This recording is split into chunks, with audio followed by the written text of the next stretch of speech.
ভিডিওটা অনেক দিন ধরেই পড়েছিল, ভেবেছিলাম তোমাদের দেখাবো। খুব আনন্দ করে ভিডিওগুলো তুলেছিলাম, ভেবেছিলাম বাড়ি গিয়ে ধীরে সুস্থে তোমাদের সঙ্গে শেয়ার করব। মনে মনে খুব আনন্দও ছিল। আর সেই সময় এলো আমাদের জীবনের অনেক বড় একটা ভগবানের কাছে প্রার্থনা করব এমন কালবৈশাখী থেকেও ভয়ানক ঝড় যেন কোনো বাড়িতে কোনো রকমভাবে না হয়। ঘুরে এসেছিলাম প্রায় ডিসেম্বরে, এসে ভাবলাম জানুয়ারিতে ছাড়বো। আর সেই সময় এলো আমাদের সেই ভয়ানক ঝড়টা। মানে জামাইবাবুকে হারাতে হয়েছিল।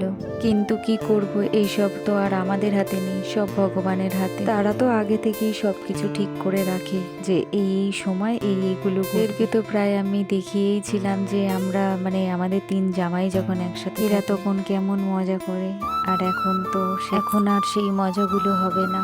ভীষণ মজার মানুষ ছিল, ভীষণ মজা করতে ভালোবাসতো। কিন্তু কি করা যাবে, নিজের হোক বা পর, পরিবারের কেউ কারোর থেকে ছেড়ে যেন অনেক দূরে না চলে যায়। কারণ এই পরিস্থিতিটা তো দেখে এলাম, তাই মনটা খুব খারাপ লাগে। এখানে অনেক মেলা বসেছিল আর সেইগুলো আমি তুলে নিয়েছিলাম। এখানে না সবাই ভিডিও ফটো করছিল, যে গোল রাউন্ড দিয়ে ঘোরে না, ওইভাবে করছিল। আর আমাকে সবাই বলছিল তুমি তো ভিডিও করো।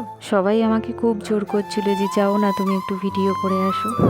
সবার সামনে ভিডিও করতে আমার একটু লজ্জাই করছিল, তাই আর করলাম না। পুরীতে আমি অনেকবারই গেছি, প্রায় ছোট থেকে গেছি, কিন্তু মেলা এই প্রথম পুরোটা ঘুরে। যেহেতু আমাদের পরের দিন ভোরে বেরিয়ে যেতে হবে, সেহেতু আমরা আগে আগে মেলাটা ঘুরে নিলাম। এবারে আমরা চলে গেলাম সোজা পুজো দিতে। খুবই ভোরবেলা উঠেছি, উঠে দেখলেই তো আমরা কেমন অটোতে উঠে পড়েছি, উঠে সোজা চলে এলাম। আর এখানে তো দেখেই বুঝতে পারছো কতটা অন্ধকার ছিল, যে কখন আমরা এসেছি। এবছরে আমরা যেহেতু পুজো দেব না, তাই আমরা একটা সিদ্ধান্ত নিয়ে এসেছি। কারণ গত বছরে যেহেতু আমাদের কাকা শ্বশুর মারা গিয়েছিলেন, তো সেই কারণে আমরা পুজো দিইনি, আমরা বাইরেই ছিলাম। আর যে সিদ্ধান্তটা নিয়েছি সেটা হলো, যেহেতু আমরা ভগবানকে পুজো দিতে পারবো না, তাই ভেবেছিলাম বাইরে যারা বসে থাকবে, মানে গত বছর আমরা যখন এসেছিলাম তখন দেখেছিলাম অনেক বয়স্ক মানুষরা বাইরে বসেছিল, তো তাদেরকে একটু জল বিস্কুট দেওয়ার ইচ্ছে ছিল। ওই যে ভগবানকে পুজো দিতে পারবো না, তাই ভাবলাম যে আমার সামর্থ্য মতো এনাদেরকে যদি আমি কিছু দিতে পারি, তাহলেই মনে করব আমি পুজো দিতে পেরেছি। তবে আমি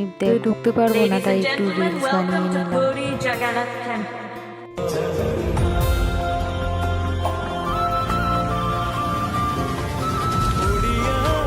আমি তোমাদের বলেছিলাম পৌষ পার্বণের বাইরেটা আমি দেখাবো, দেখো খুব সুন্দর। খাওয়া দাওয়াও খুব ভালো ছিল, আমি তো আগেই বলেছি। তবে কি কি খেয়েছি সেটাই তোমাদের দেখাবো। আগে না ভিডিওটা নিতে ভুলে গেছিলাম। তো দেখো এখানে ভাত, ডাল, আলুর চিপস, সাথে ছিল পোস্ত, শুক্তো, সাথে চাটনিও ছিল। তবে পাঁপড়টা আমরা এক্সট্রা করে কিনে নিয়েছিলাম। এবারে তো বাড়ি আসার পালা, ভাবলাম একটু খাজানা নিয়ে গেলে হয়। তারপরে সিধা চলে গেলাম গাঙ্গুরাম। আমি বলছিলাম কাকাতুয়ায় নিলেই ভালো হতো, কিন্তু ওরা বললো না, গাঙ্গুরামেরটা ভালো। তো সেটা ভেবেই চলে যাওয়া হলো সোজা গাঙ্গুরামে। আর এই দেখো এত কিছু দেখালাম, যেটা মেন খেয়েছি সেটাই তো দেখানো হয়নি। তো এখন এর মতো টাটা, দেখে নাও কি